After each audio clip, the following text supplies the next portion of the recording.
Good morning, Flagler County. I'm Rich Carroll. You're listening to Flagler's Morning News on Wednesday, July 26th. We are inviting the community to be able to have a tour in this facility. Advent Health is set to open its second hospital in Flagler County 1 week from today. But residents can get a sneak peek at an open house today from 1 to 4 in the afternoon. Wally Diaquino, president and CEO of Advent Health Palm Coast Parkway, says the need for a new hospital is a sign of the county's growth. With this new emergency department here, which offers 24 beds, we're looking to decompress the current emergency department at Palm Coast site. And one of the things that we did to make sure that the throughput goes a little bit smoother, we actually installed a CT and an X-ray inside the emergency room so we can care for those patients much quicker than we would if it was within the imaging department. Senior nurse manager Tricia Mathis talks about comforts they've put in place for family members. We're here to not only take care of the patient, but their family members, their loved ones. They're just as important part of the care that we're delivering here. So we do have these couches that fold out into a bed so that it will enable them to be able to stay with their loved ones and be able to rest comfortably as you can, in a strange environment. But it'll just allow them to be able to be with them 24/7. Patients feel a lot of emotions when they're in the hospital, scared,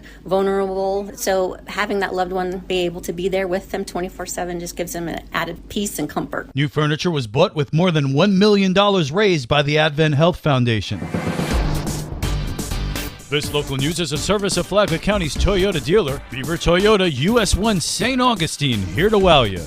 Palm Coast's proposed franchise fee on electric bills has been scrapped as Florida Power and Light rejected the city's terms. The franchise fee was intended to address a growing deficit in the city's street budget, which requires substantial funding, around $52 million over the next 5 years. However, FPL's refusal to accept a referendum on the rate rendered the proposal unfeasible. With the fee off the table, the city must now find alternative ways to make up for the revenue shortfall and handle its streets budget needs. The battle between Palm Coast and Waste Pro is over. The city and the trash hauler signed an agreement last week to avoid a lawsuit after the trash company removed residential recycling bins from city properties at the conclusion of its contract. The city says it agreed to release a final payment of more than $150,000 it was withholding from Waste Pro and withdrew a more than $65,000 civil citation against the company. In exchange, Waste Pro agreed to release all claims against the city. The city says while it still believes the recycling bins were the property of city residents, avoiding litigation is in the city's best interest. The city entered into a contract with FCC Environmental to serve as its waste hauler. From the WNZF Newsroom, I'm Amy Cherry. It was a busy weekend for Flagler County law enforcement. According to Flagler County Sheriff Rick Staley, one of the notable arrests over the weekend involved a Palm Coast man arrested for spraying a woman with a garden hose. Palm Coast man sprayed a woman with water when he felt she was trespassing on his property. She felt threatened and brandished a firearm to protect herself. Then there was a high-speed situation on I-95.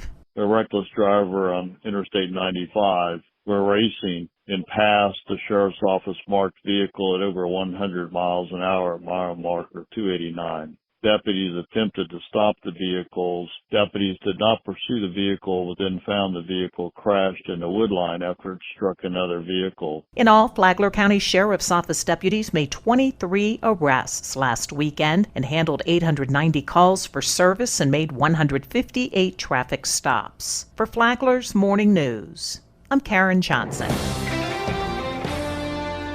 Is it important for Florida to keep its highly touted building code? Anna Maria Long said that if the International Building Code is enacted in Florida, it would immediately raise the price of a new home here by $15,000.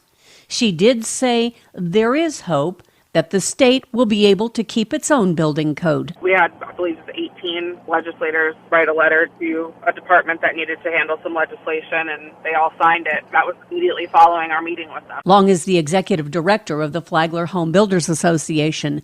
She said that the building code needs attention now. I do believe that with our unified strength and our voice that we'll get things done. Real Estate Matters is on WNZF on Saturday mornings at 11, and it's on the Flagler radio app anytime you want to listen. From the WNZF Newsroom, I'm Deb Albertson. And now you're up to date on Flagler's Morning News. I'm Rich Carroll.